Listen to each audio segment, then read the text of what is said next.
Gdje si, Maco? I ti došla u bingo da kupuješ, ha? Vac.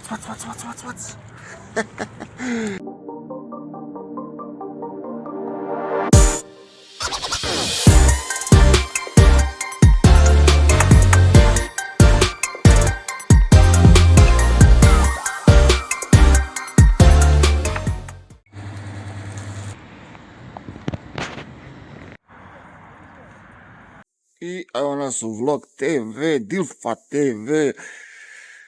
Malo smo izašli šetat, malo kupovina.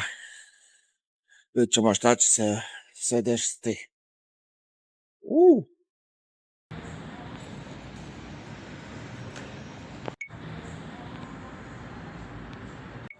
Evo, lagano se sve priprema za novu godinu.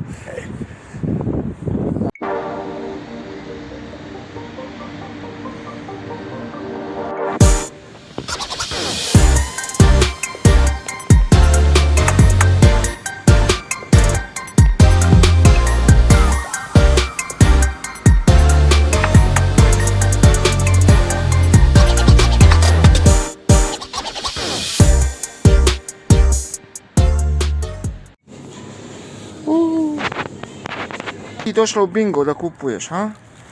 Vac. Vidi. Hoćemo ti dati nešto da jedeš, a? Sad čekaj, kupio sam ja i za tebe nešto. Vidi, valja li ovo, a? Sad čekaj. Mačak jedi. Maca šta je već. Ko Garfield.